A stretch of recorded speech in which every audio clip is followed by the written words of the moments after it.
Il y a quelque chose de profondément déroutant dans le comportement humain, et particulièrement dans celui qui nous touche le plus, celui de l'attirance. Tu rencontres une femme, tout semble bien se passer. Il y a des regards, des silences qui parlent, une complicité qui s'installe presque sans effort. Et puis, sans prévenir, quelque chose change. Elle devient distante, moins présente, moins disponible. Elle répond plus lentement, elle semble ailleurs, comme si tout ce qui existait entre vous s'était évaporé.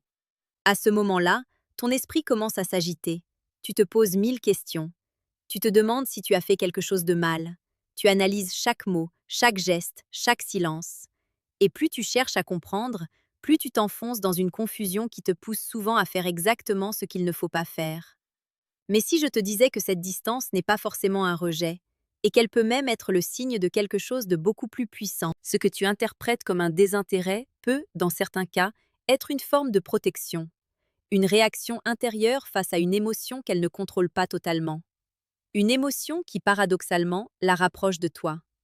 Les stoïciens avaient une compréhension très fine de ces mécanismes humains. Ils savaient que ce qui trouble l'homme, ce ne sont pas les événements eux-mêmes, mais l'interprétation qu'il en fait.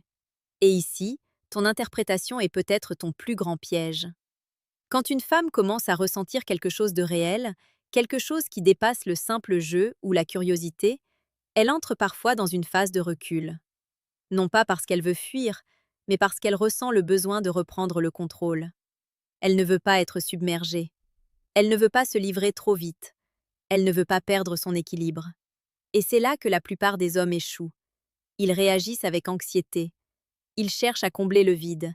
Ils envoient plus de messages. Ils deviennent insistants. Ils veulent rassurer, comprendre, récupérer cette proximité perdue. Mais en réalité, ils font exactement l'inverse de ce qu'il faudrait faire. Car en agissant ainsi, ils confirment une chose, ils sont dépendants de la réaction de l'autre. Or, selon la philosophie stoïcienne, la liberté commence là où s'arrête cette dépendance. Un homme libre ne cherche pas à contrôler les émotions de quelqu'un d'autre. Il ne court pas après une validation. Il ne se précipite pas pour combler un silence. Il observe, il comprend, et surtout, il reste stable. Marc Aurèle écrivait que l'âme devient teintée par la nature de ses pensées. Si tu nourris ton esprit avec l'inquiétude, le doute et le besoin, alors tu projetteras exactement cela dans ton comportement. Et elle le ressentira. À l'inverse, si tu restes centré, calme, ancré, tu deviens une présence différente. Une présence qui ne cherche pas à prendre, mais qui existe pleinement. Et c'est cette énergie-là qui attire profondément. Imagine deux hommes face à la même situation. Le premier voit la distance comme une menace. Il panique intérieurement. Il cherche à réparer quelque chose qui n'est peut-être même pas cassé. Le second voit cette distance comme un espace naturel. Il ne s'y oppose pas. Il ne la combat pas. Il l'accepte. Et dans cette acceptation, il garde son pouvoir. Épictète enseignait que certaines choses dépendent de nous et d'autres non. Le comportement d'une autre personne ne dépend pas de toi. Mais ta réaction, elle, t'appartient entièrement. Et c'est précisément là que tout se joue. Quand elle prend de la distance, tu es face à un choix invisible. Soit tu perds ton centre en essayant de la ramener vers toi, soit tu restes aligné, solide, presque indifférent au mouvement extérieur. Ce détachement n'est pas du désintérêt, c'est une forme de maîtrise. Et cette maîtrise envoie un signal très puissant. Elle lui montre que tu n'es pas en train de mendier son attention, que tu n'es pas en train de te perdre dans une attente, que tu es capable d'exister pleinement avec ou sans sa présence immédiate. Et paradoxalement, c'est souvent ce qui la ramène. Car ce qu'elle teste inconsciemment, ce n'est pas seulement ton intérêt, c'est ta stabilité. Sénèque disait que celui qui dépend des autres pour être heureux se condamne à être esclave. Et dans les dynamiques d'attirance, cette vérité est encore plus visible. Une femme peut être attirée par toi, ressentir quelque chose de sincère. Mais si elle perçoit que tu perds ton équilibre dès qu'elle s'éloigne, alors quelque chose en elle se ferme. Non pas parce qu'elle ne ressent plus rien, mais parce qu'elle ne se sent plus en sécurité émotionnelle. La sécurité, ce n'est pas quelqu'un qui te rassure constamment. C'est quelqu'un qui ne s'effondre pas quand les choses deviennent incertaines. Et c'est là que le stoïcisme devient une arme silencieuse. Il t'apprend à ne pas réagir impulsivement, à ne pas interpréter chaque variation comme un drame, à ne pas donner plus de poids aux choses qu'elles n'en ont réellement. Il t'apprend à voir les choses telles qu'elles sont, et non telles que ta peur te les présente. Parce que la vérité, c'est que tu ne sais pas exactement pourquoi elle agit ainsi. Peut-être qu'elle réfléchit, peut-être qu'elle teste, peut-être qu'elle traverse quelque chose de personnel, peut-être même qu'elle lutte contre ses propres émotions. Mais en réalité, la raison importe moins que ta réponse. Car ta réponse révèle qui tu es. Un homme qui se précipite montre qu'il cherche à combler un manque. Un homme qui reste posé montre qu'il est déjà complet. Et c'est cette complétude qui crée l'attraction la plus profonde. À ce stade, il y a quelque chose que tu dois comprendre, même si ça va à l'encontre de ton instinct. Tu n'as pas besoin de faire plus. Tu as besoin de faire moins, mais mieux. Moins de réactions impulsives, moins de messages inutiles, moins de projections mentales, et plus de présence, plus de clarté, plus de calme. C'est un changement subtil, mais radical, parce qu'au lieu d'être dans une dynamique de poursuite, tu entres dans une dynamique d'attraction. Et cette différence change tout. À ce moment précis, si ce que tu entends résonne en toi, prends une seconde pour t'abonner. Pas comme un geste automatique, mais comme un choix conscient de continuer à développer cet état d'esprit. Parce que ce que tu es en train d'apprendre ici dépasse largement les relations. C'est une manière de te construire intérieurement. Et cette construction, elle ne dépend de personne d'autre que toi. Il y a une erreur que beaucoup d'hommes commettent à ce stade, et elle est presque invisible tant elle semble logique. Ils pensent que pour maintenir l'intérêt d'une femme, ils doivent constamment alimenter la connexion. Ils croient que le lien doit être nourri en permanence, comme une flamme fragile qui risque de s'éteindre au moindre silence. Mais ce qu'ils ne comprennent pas, c'est que certaines flammes ont besoin d'air, pas d'étouffement. Quand elle prend de la distance, ce n'est pas forcément un vide à combler. C'est parfois un espace nécessaire pour que l'émotion se développe naturellement.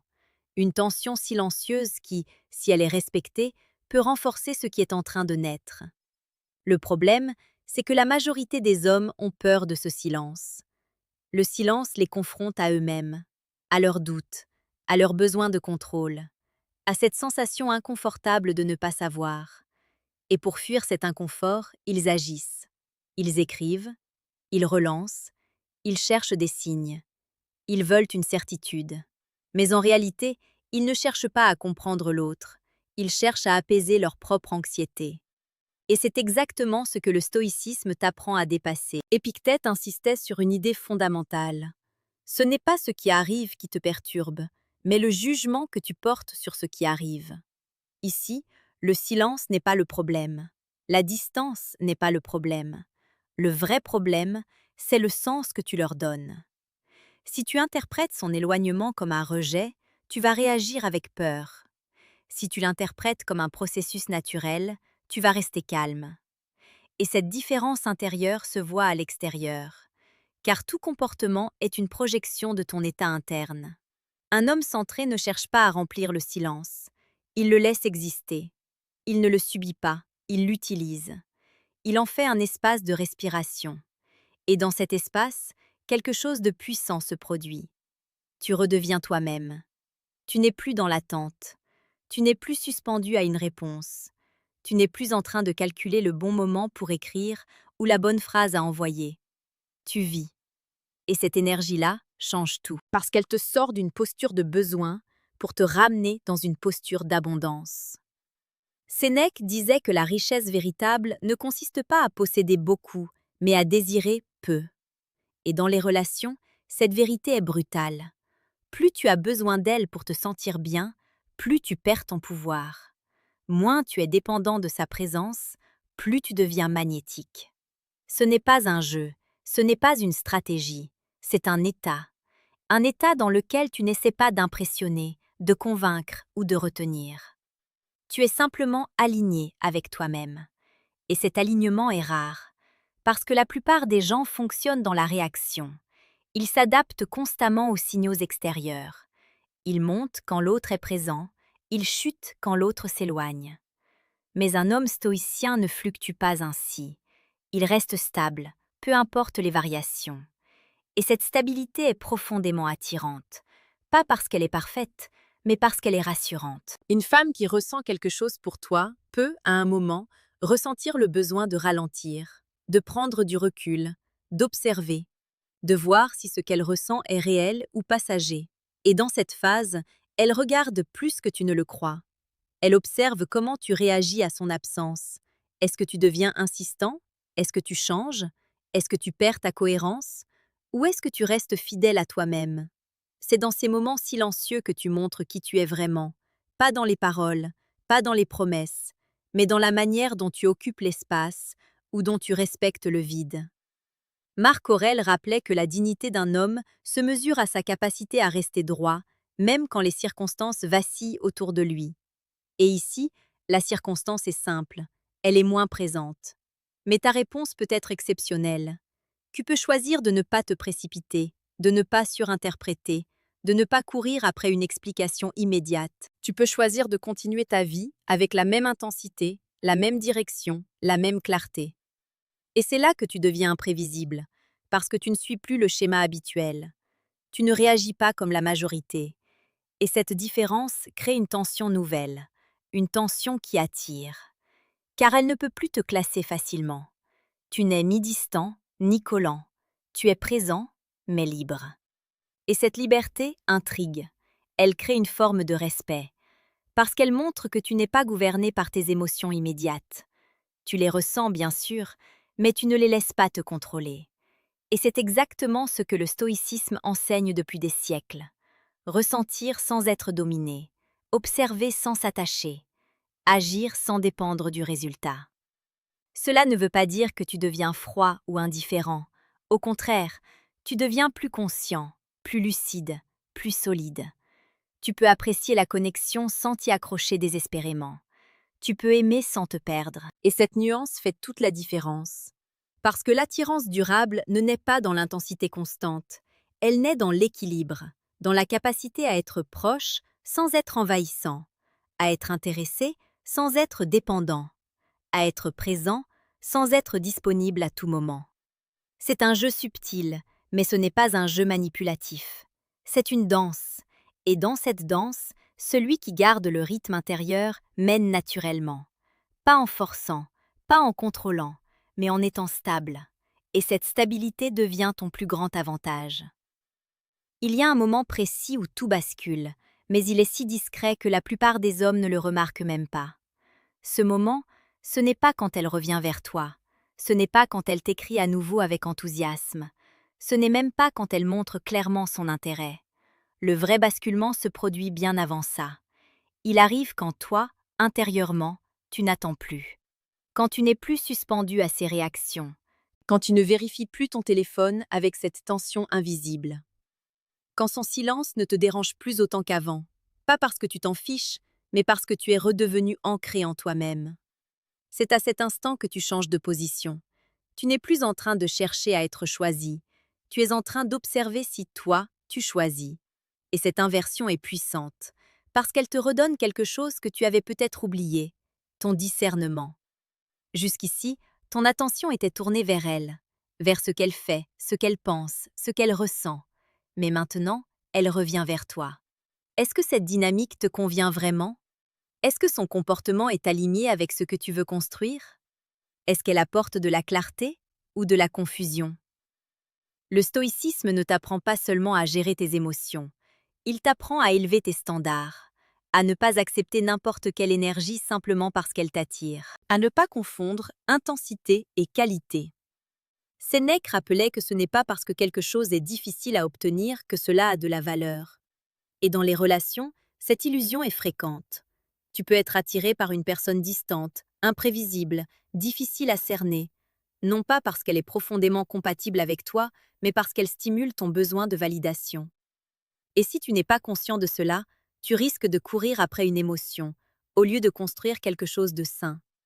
C'est pour ça que cette phase est essentielle, parce qu'elle te permet de revenir à toi, de te poser les bonnes questions, de ne plus subir la dynamique, mais de la comprendre, et peut-être même de la redéfinir. Car oui, une femme peut ressentir quelque chose pour toi et, en même temps, agir de manière distante. Les deux ne sont pas incompatibles. Mais cela ne veut pas dire que tu dois tout accepter. Cela ne veut pas dire que tu dois t'adapter à une instabilité permanente. Le stoïcien ne fuit pas les relations, il ne se ferme pas, mais il choisit avec lucidité. Il ne s'attache pas à ce qu'il espère, il regarde ce qui est, et ce qu'il voit guide ses décisions. Marc Aurèle écrivait que tu dois accueillir chaque situation telle qu'elle se présente, mais agir avec droiture selon ta propre nature. Et ta nature, si tu la développes, devient ton guide le plus fiable. Elle te dit quand avancer, quand ralentir, quand investir et quand prendre de la distance à ton tour. Parce que oui, toi aussi, tu as le droit de prendre de la distance, pas comme une stratégie, pas comme un jeu, mais comme une réponse naturelle à ce que tu observes. Si quelque chose n'est pas clair, tu peux choisir de ne pas t'y perdre. Si une dynamique devient déséquilibrée, tu peux choisir de te repositionner. Et cette capacité à te retirer sans colère, sans frustration, sans besoin de prouver quoi que ce soit, c'est une forme de force rare. Épictète disait que la véritable puissance réside dans la maîtrise de soi. Et ici, cette maîtrise te permet de ne pas tomber dans les extrêmes. Tu ne deviens ni dépendant, ni fermé. Tu restes ouvert, mais solide. Disponible, mais sélectif. Présent, mais jamais en demande. Et c'est dans cet équilibre que tu deviens véritablement attractif. Pas seulement pour elle, mais pour toute relation que tu construiras. Parce que tu ne viens plus combler un vide, tu viens partager une plénitude. Et cette différence change tout. À ce stade, il y a quelque chose que tu dois intégrer profondément. Tu ne peux pas contrôler les émotions de quelqu'un d'autre. Tu ne peux pas forcer une connexion. Tu ne peux pas accélérer un processus intérieur qui ne dépend pas de toi. Mais tu peux contrôler la manière dont tu te présentes, la manière dont tu réagis, la manière dont tu vis cette expérience. Et c'est là que réside ta liberté, dans cette capacité à rester aligné, peu importe ce qui se passe à l'extérieur. Dans cette capacité à ne pas te perdre, même quand l'autre devient incertain. Dans cette capacité à aimer sans te trahir. Petite parenthèse, les amis. J'ai créé un manuel complet sur la séduction stoïque. Il t'apprend comment parler avec maîtrise pour créer une vraie attraction. Le lien est en première ligne de la description. On continue. Parce qu'au final, ce que tu construis ici dépasse largement une simple relation. Tu construis une manière d'être, une manière de te tenir dans le monde, une manière d'interagir sans dépendre, d'aimer sans te perdre, de ressentir sans te déséquilibrer. Et cette manière d'être, elle te suivra partout, dans chaque interaction, dans chaque choix, dans chaque silence. Alors la prochaine fois qu'elle devient distante, ne vois pas ça comme une perte. Vois-le comme une opportunité de pratiquer ce que peu d'hommes maîtrisent. Rester calme quand tout pousse à réagir. Rester centré quand tout semble incertain. Rester toi-même quand il serait plus facile de se disperser. Parce qu'au fond, ce n'est pas sa distance qui compte, c'est ce que tu deviens face à elle. Et si tu apprends à devenir solide dans ces moments-là, alors peu importe l'issue, tu gagnes. Toujours.